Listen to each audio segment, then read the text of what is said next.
Hi, welcome to Prescott Today show. I'm Allison Zelms, your Deputy City Manager here in the beautiful city of Prescott. As you can see, we're going to talk about one of my favorite topics today, Prescott's great outdoors. And with me today, I have Joe Baines. He is one of our directors. He's in charge of Recreation Services, and he's an expert not only at bringing great amenities to our residents, but also providing quality of life and economic development opportunities for our visitors who bring a lot of sales tax dollars in to provide all kinds of services to our residents. So Joe, we have a lot of quality of life here in Prescott, and you're a big part of that. What people might not know is that is also how we bring in sales tax dollars to the community. Can you tell us a little bit about the beautiful park that we're in today? I can. We're at Watson Lake this morning. It's a 160-acre lake. Obviously, it's in the Dells, which is unique to the United States, if not the world. So we get a lot of visitation based on that. It's a great fishing lake, some bass and trout, so good fishing. We have a lot of kayaking that goes on here, Allison, especially during the season when the water's high. And then, like I say, a lot of fishing and just a lot of water sports in general. It's non-motorized, so there's no motorized boats, which is good because the public then doesn't have to deal with the wake and things like that. That's great. It's very peaceful out here today. It is. This is another spot, not necessarily this spot, but all the way around the lake where we see a lot of people who paint.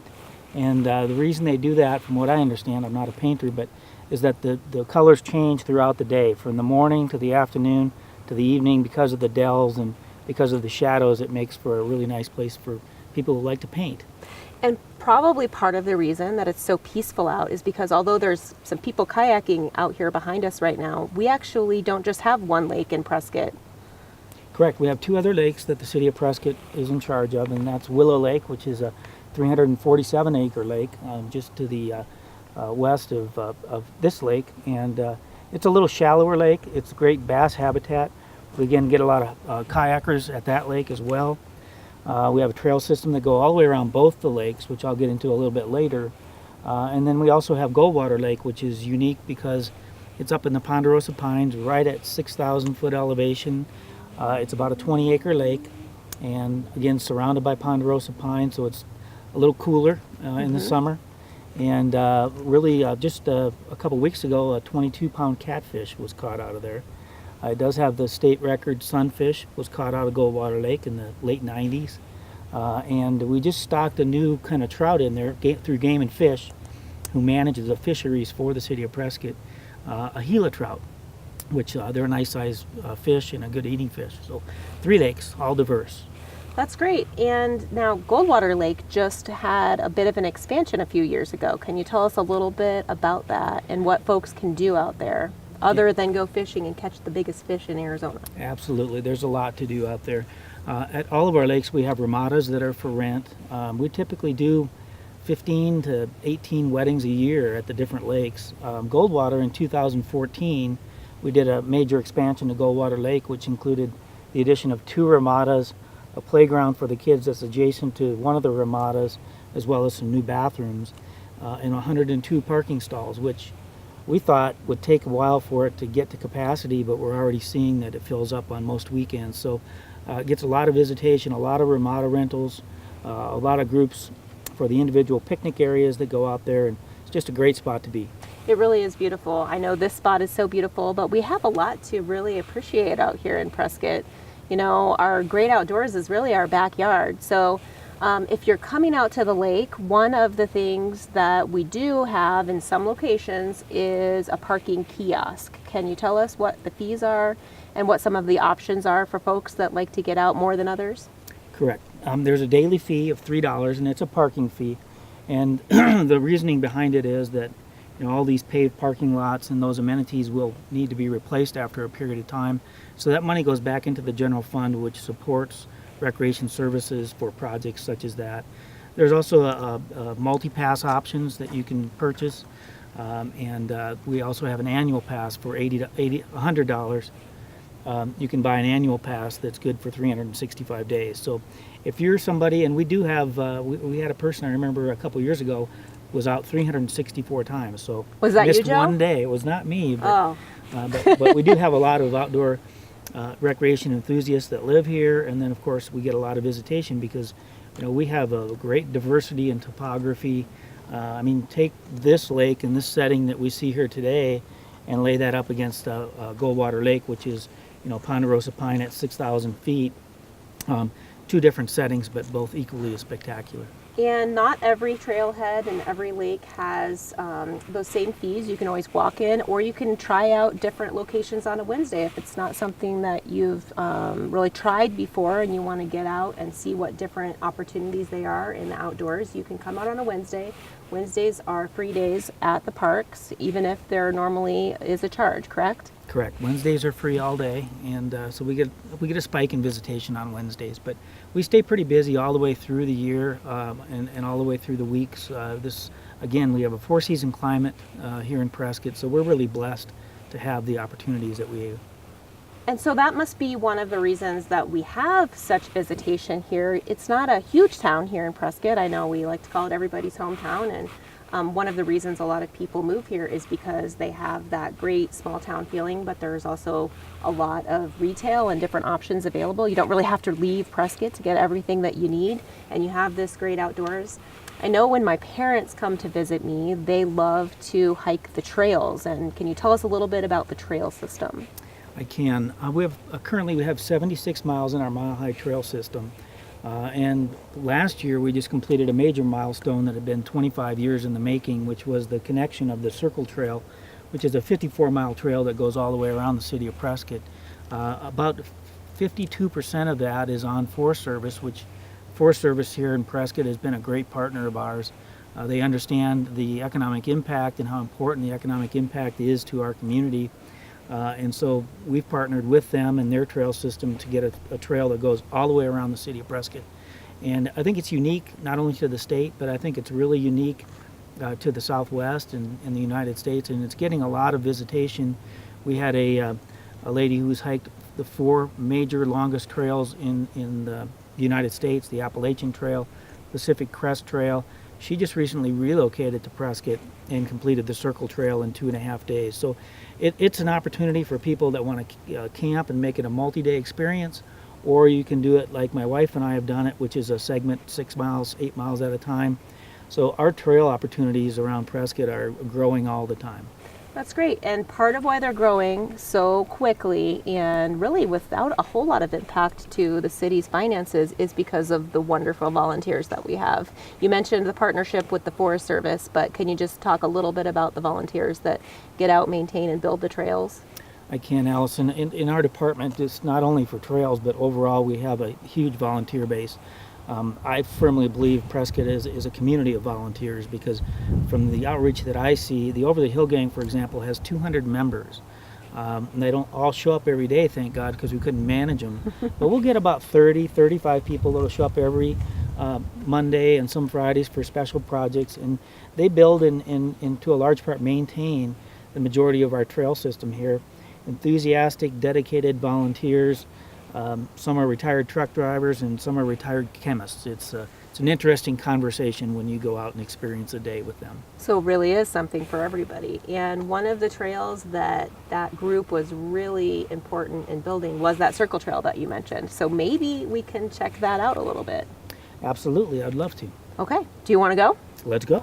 Joe, thank you so much for bringing me down the Circle Trail. We're just a little bit away from where we were talking before, and behind us is the Watson Woods riparian area.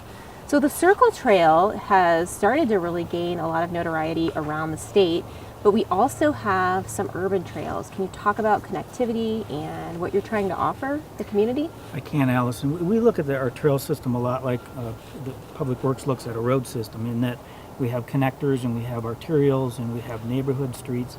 Trails are a lot the same. The goal would be we want to connect businesses, we want to connect neighborhoods, we want to connect schools to provide alternative transportation options for people, to provide an experience where, for example, our Greenways trail system, which is more urban trail downtown, where you can go have breakfast in the morning and then go walk it off on the urban trails.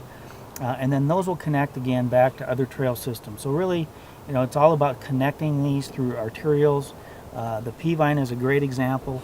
The goal has been for many years to connect to our neighboring communities through our trail system.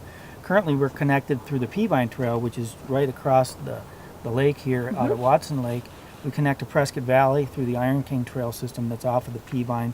And before too long, through development agreements to the north, we should be able to connect to our neighbors in Chino Valley. And then ultimately the goal would be to connect the Peavine back to the Greenways Trail to the downtown Prescott. And so that's how we look at our trail system, connectivity and opportunities for alternative forms of transportation. Well, that's great. So people can get connected to each other, to the outdoors, to recreation, and although we're on the Circle Trail, and you mentioned the Greenways Trail, it really is something for every level of hiker. Whether you're 75 years old and getting out on the trail, or you're a youngster, you really can't get lost on the trails because we have a couple of different ways of getting people around. We do. First of all, on the city's website, we have great trail maps that will allow you to access, that will give you elevation and difficulty of trail. Some of the other things that we use are in the Slick Rock and the Granite Dells areas, we use what's called the white dot system. And it's funny, we just paint white dots on the rocks because if you can imagine, a wide swath just being the slick rock, it'd be easy to wander and get lost. Well, the white dots help you identify where the trail is.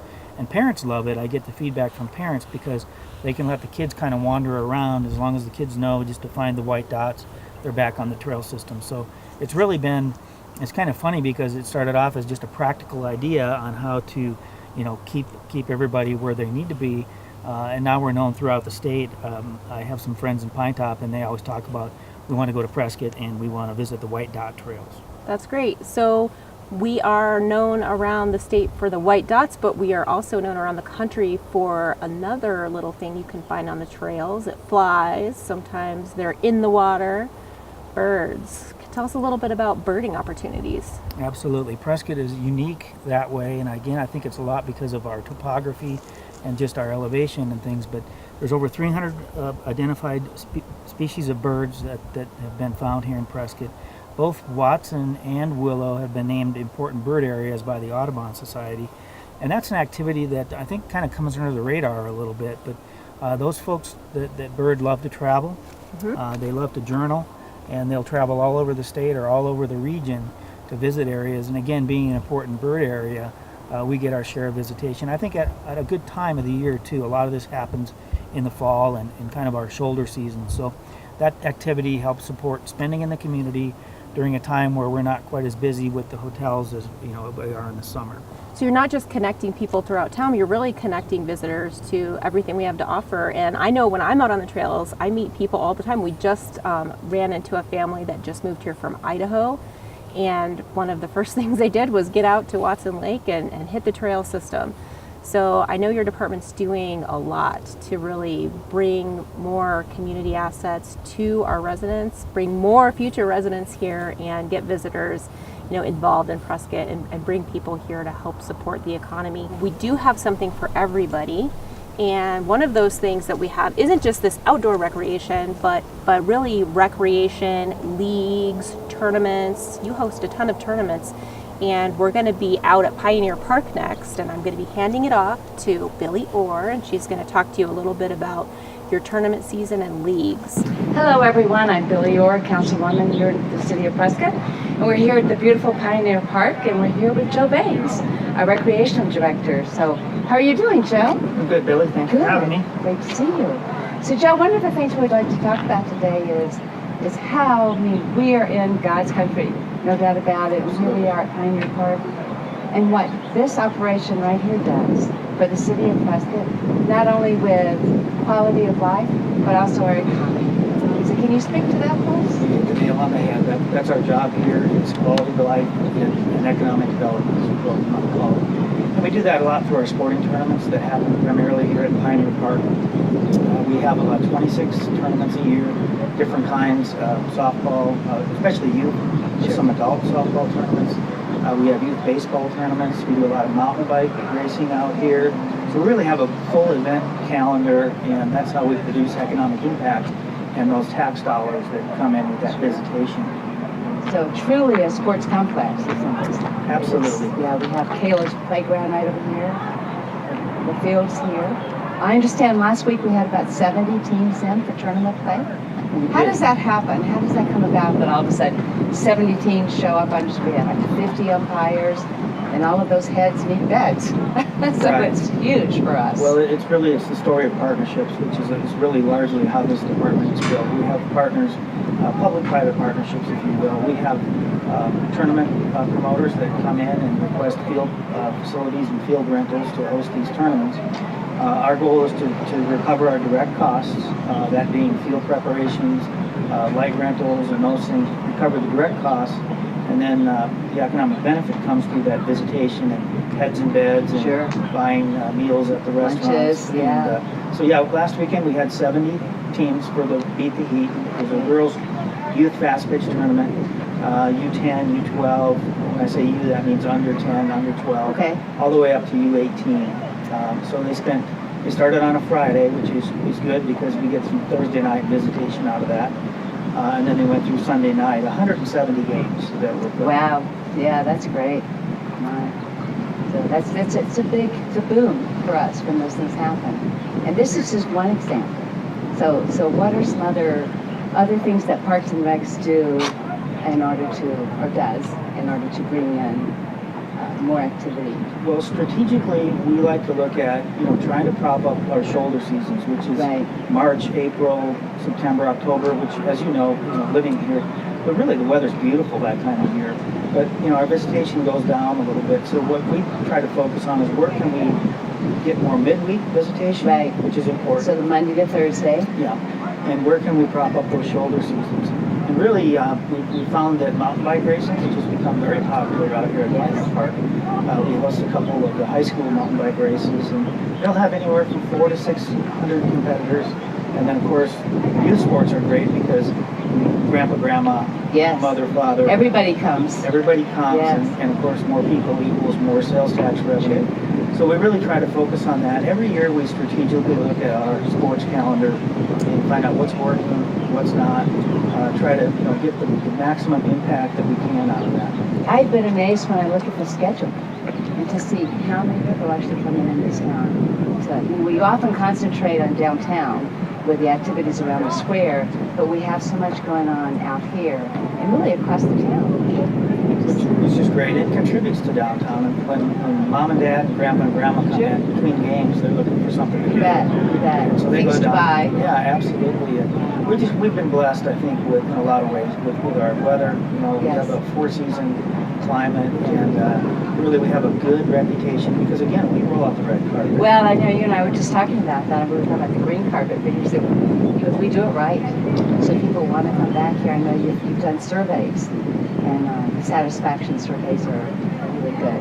Yeah, we've won, I believe it's 26 consecutive James Farrell Awards, which you have to have over 95% rating, and that is they rate souvenirs, they rate condition of facilities, they rate umpires, they rate all these things, and we're proud of that. And it started in 1957 with A.C. Williams when the department was founded, and A.C. was known across the state, and he's actually in the National Hall of Fame, the Softball Hall of Fame. So he set the table, and I'm just proud that we can continue that tradition, and we take a lot of pride in that. Well, I want to thank you. I want to thank the city employees that work with you. They do a great job maintaining all of this. You don't have a huge staff, and it's amazing what you do.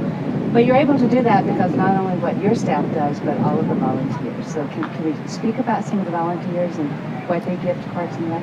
Absolutely. And maybe even corporations, some of what they've done too. Right. Again, it's about partnerships. It's about volunteerism.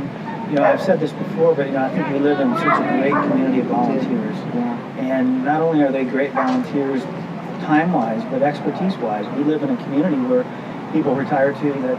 I use the example of the Over the Hill game because you'll have a retired truck driver working with a retired chemist. Yes. And the conversations are interesting. But we have a lot of talent here. People want to invest in their community. I believe that when people volunteer in the park system, they take more pride and ownership in the park system. So yeah, we couldn't do what we do without them.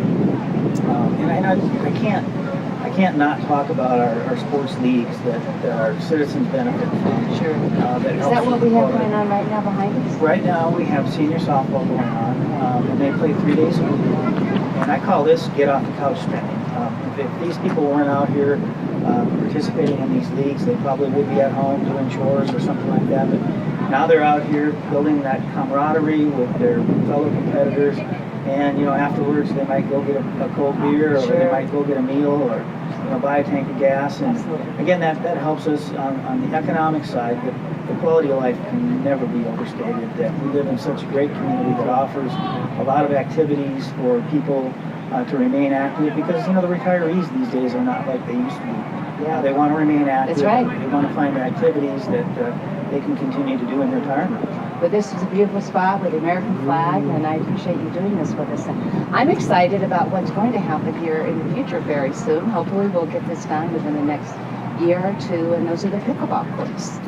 Correct. Yeah, we're excited again. Public-private partnerships where the private sector is willing to raise the money, and the responsibility for the city would be the land and then the ongoing maintenance. We have a lot of examples of that, and this is just another example that we hope can come to fruition. It's a growing sport. Well, I'm dressed for pickleball, so I think we should go play some pickleball pretty soon. What do you think? Perfect. All right, let's do it. So, thank you, Joe. Thank you. Appreciate. I would like to also bring in Peg Travers, who is the president of the Pickleball Association, and let's talk pickleball for a few moments. Absolutely. Can we do that? All right, do that. let's do that. Hello again, everyone. I'd like to introduce and welcome Peg Travers. Peg is a good friend, and she is president of the Pickleball Association here in Prescott. PrescottPickleball.com, right, Peg? That's correct. And tell us for just a few seconds about what the plans are, what the vision is regarding pickleball. Our vision is to have 8 pickleball courts in Prescott by next year. Public courts. Public courts in a public-private partnership with the city of Prescott. Thank If you you. can say that 3 times, You we're all can, set. by Peg Travers at Pioneer Park. I love it. Absolutely. And not only that, so Joe, tell us proximity to where we are right now with the ball field.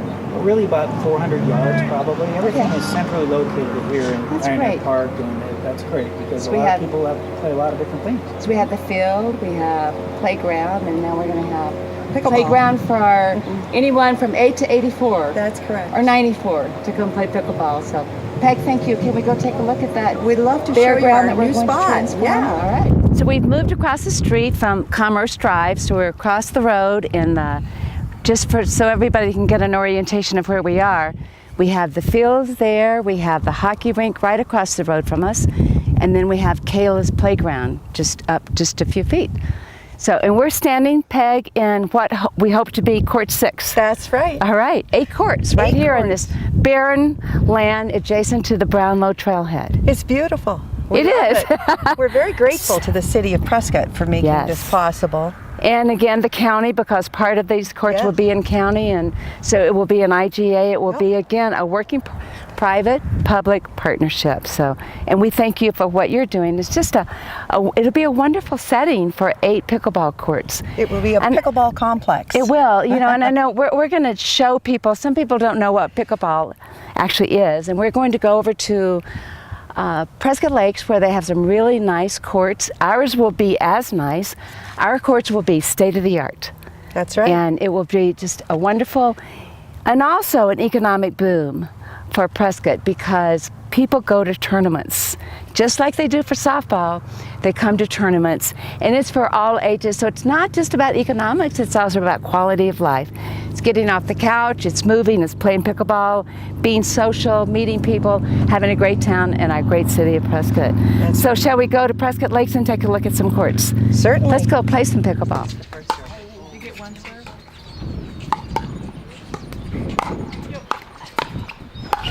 We're here at Prescott Lakes at their pickleball courts.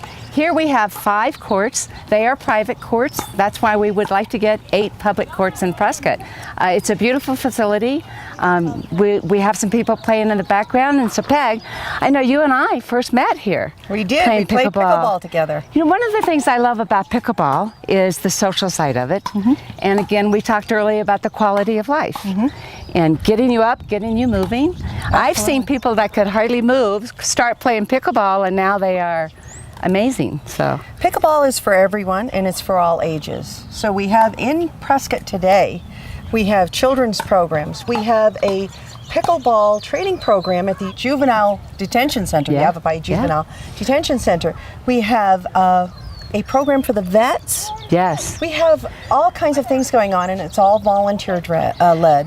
Yeah, and I've talked to Joe Baines about getting some pickleball going, maybe like at the launch pad or with the Boys and Girls Club, Right. because it is certainly. I play with people that are 8 and are 84. Right. So it is a game for all. It's also a fun game. For those of you who don't know anything about pickleball, just follow the laughter, and then you will find the courts, because everybody has a good time playing. It's a very cordial and fun game. And people have asked me to describe it, because when I talk about pickleball, they go, "What's pickleball?" And so pickleball is a cross, in my opinion. I'm not a part of the association. I am part of the association, but not an ambassador. Kind of a cross between ping pong, badminton, a paddle ball, because it's a hard paddle. Do you have the ball peg? The peg, Wiffle ball? It's kind of like a wiffle ball. And I live quite a ways, but I can hear the ping, ping, ping. So it's a great sport. We do our Senior Olympics for the city. So the city of Prescott, we have our Senior Olympics here. I think last year we had about 120 teams, and they were here for 3 days. So again, economic benefit to the city, because they all need a place to put their head at night, in a bed in a hotel, and they all just come and they love Prescott. So it's and you go and you play tournaments everywhere, don't you, Peg? At the lower level, I do. I'm only a 3-0 player. There are we have 5-0 players in the city of Prescott. We've got some. We have very some good playing players. behind us that are 5-0. We've got a lady over there that's a 4-5 player. So you know, we've got all levels of play here. And I'm about a 1. But I love it as much as the 5-0 players. You're almost there. So it's The other important thing to know about pickleball is people are starting to make their retirement decisions based on where there is pickleball. Right. And that's why it's so important that we get the public courts down at Pioneer Park, because it attracts people who want to buy homes, retirement homes. It attracts people who want to come for summer to play. So, you know, this has a real direct financial impact on the city. Yes, it is. So can we hit the website, Peg? Let's give folks the website so they can go there and learn more. Right. The Prescott Pickleball Association is a newly organized group of people. 501c3? 501c3 through the Arizona Community Foundation of Yavapai. So that's where we get our 501c3, and we are able to accept donations, tax-deductible donations, at PrescottPickleball.com. That's PrescottPickleball.com. And we have already received a number of donations, but we're still a long way from where we need to be in order to get the money that we need for those 8 courts. Yes. Well, and it will be certainly a wonderful thing for the city, and we appreciate you taking your time to come and talk about this, and appreciate the vision. Again, this is one of those wonderful public-private partnerships, and so the city council has actually given consensus that let's move forward with this. So it's a good thing for our city. So thank you for your efforts. It's a privilege and a pleasure. Yeah, we're there with you. Pickle people are here. Pickle people are here. I love it. Thank you, Peg. Thank you. And thank you all. Paddle up. Paddle up. Let's go hit some, can we? Good.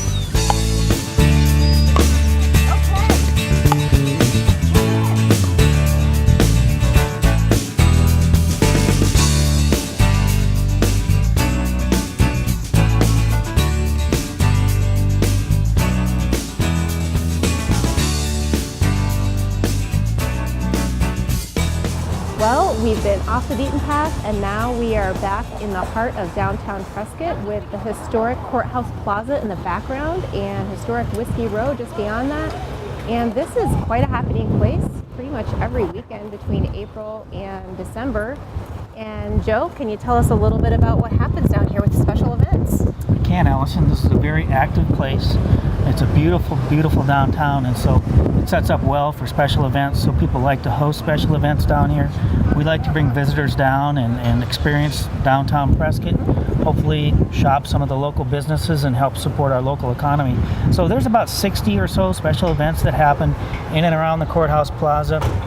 We currently work with Prescott Unified School District to use some of their property to host some of the bigger events. We just had a big food truck festival called Urban Eats and Drinks. And I know that's one of your favorite things to do is eat in the downtown, whether it's from a food truck or at one of the great businesses we have down here.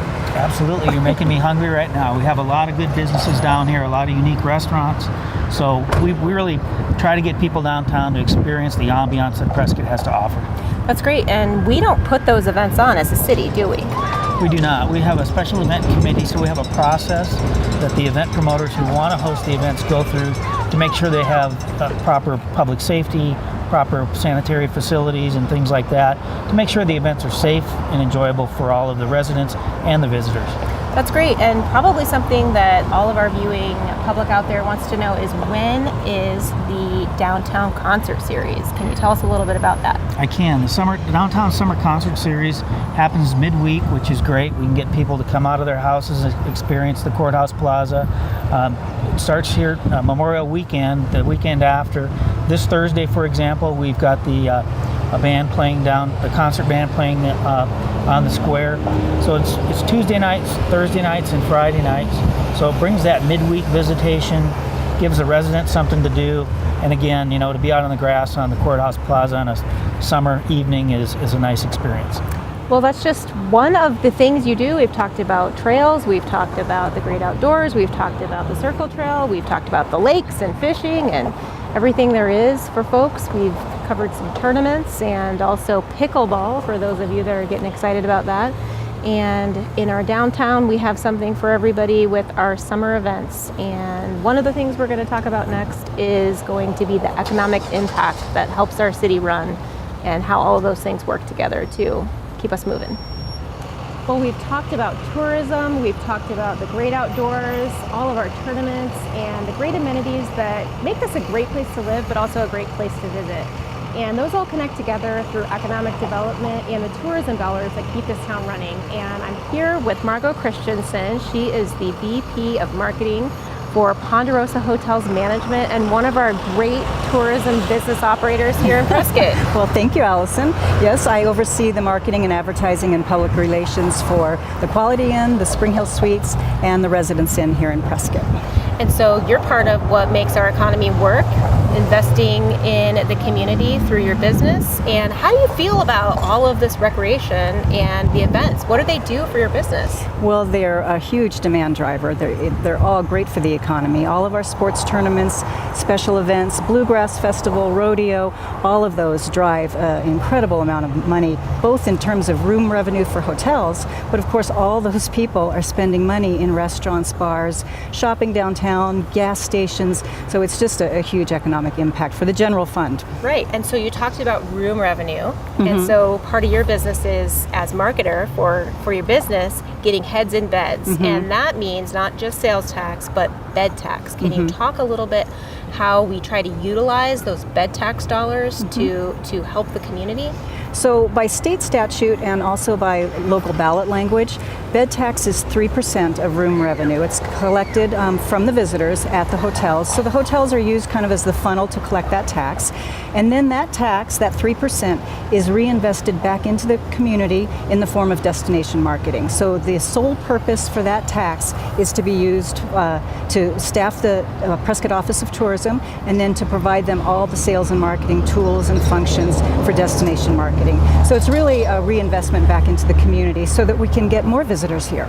And part of what comes in with that bed tax is, of course, the other side that you mentioned, which is sales tax. And that helps us to have not just those quality of life amenities, but our day-to-day operations like police and fire and library and general administration of the city. So thank you so much for all you do with that. Oh yeah, if it wasn't for visitor spending, our general fund would be in much worse shape than it is now. We wouldn't be able to provide half the services if it wasn't for those visitors coming to town spending all the money that they do. And I know that you're also involved statewide with the Tourism and Lodging Association. So what is it that Prescott offers that makes us a great destination? You know, it's funny that you asked that. I talk to tourism officials around the state on a pretty regular basis, and and they view Prescott as an event playground. They're actually very envious of all of our events and how we manage our events. We as a city are really, really good at managing and marketing and promoting events and tournaments. And we have other cities all around the state that are envious of that. So it's really a great place to be envious of.